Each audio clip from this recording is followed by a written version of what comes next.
ഏത് തെണ്ടിയാണ് ഈ വെൽക്കം കണ്ടുപിടിച്ചത്? ഛേ, ഈ എല്ല് ശരിയാവുന്നില്ലല്ലോ. ഈ എല്ലൊക്കെ കൂടി ഞാൻ എവിടെ കൊണ്ടേ വെക്കും?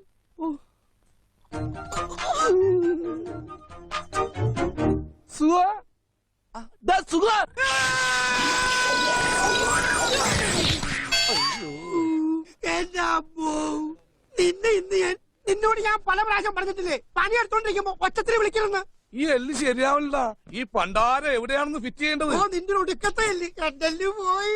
ആ എല്ലല്ല ഞാൻ ചോദിച്ചത്, ഈ എല്ലിന്റെ കാര്യോ? എല്ലോ അത് ഏഴല്ലേ? എടാ പണിക്കിറങ്ങിട്ട് 5-8 കൊല്ലമായില്ലേ, ഇതുവരെ വെൽക്കം എഴുതാറിയാൻ പാടില്ലെങ്കിൽ നിന്നെയൊക്കെ എന്തിനു കൊള്ളാടാ? പുതിയ ലിബിയാന്റെ പേരില്ല, പഴയ ലിബിയാനും താർത്തേനെ. അതെ, ഈ കഴിഞ്ഞിട്ട് ഒരല്ലാണോ അതോ രണ്ടല്ല? അതൊക്കെ നീ മനസ്സിൽ തന്നെ ചെയ്താൽ മതി, ഒക്കെ ശരിയാ. ശവം ഈ കേശവനോട് പോയി. ആര്? പോഞ്ഞിക്കര്. അയാൾ അവിടെ ഇവിടെ എങ്ങനെയൊക്കെ നടന്നോട്ടെ, ബുദ്ധിക്ക് ഒരു 5 പൈസ കുറവുള്ള ആളാ. അയാൾ എന്താ എപ്പോഴാ ചെയ്യണെന്ന് പറയാൻ പറ്റില്ല. ഈ അരവട്ടന്മാരെയൊക്കെ എന്തിനാ പണിക്കൊണ്ട് നടക്കണത്?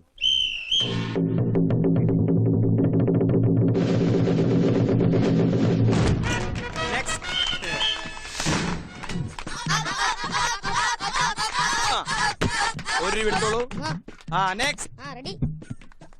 പോഞ്ഞിക്കരെ, കുട്ടിയായിട്ട് കളിച്ചിട്ട് ആ കോണി എടുത്തോണ്ട് പാടോ.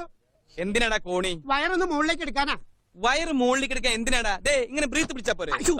ആ വയറല്ല, ഈ വയറൊന്ന് പൊക്കി മുകളിലേക്ക് എടുക്കാനാ. അതിനാണ്. എന്നാ നീ തൈസി ചവിട്ടി കയറിക്കോ. പേടിക്കണ്ട, നീ തൈസി ചവിട്ടിക്കോ.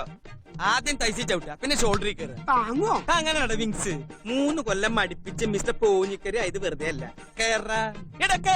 തൈസി ചവിട്ടി കയറ്.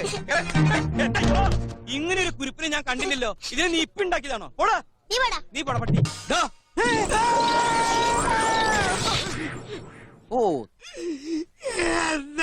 ഞാൻ ആളാരാന്നറിയാൻ വേണ്ടി വിളിച്ചതാ. കേറിക്കോളൂ. ഇത് ഏത് ഭാഷ? എന്താ ഇത്? വെൽക്കം. വെൽക്കോ? ഇത് മെൽക്കോ ആണ്. ഓഹോ, അങ്ങനെയും വായിക്കാമോ? നിങ്ങൾക്ക് ഇവിടെ പന്തൽ കെട്ടാൻ വന്നതോ അതോ സർക്കസ് കളിക്കാൻ വന്നതോ? ഇങ്ങനെയുള്ളവന്മാരുടെ ശല്യം കൊണ്ടാ ചില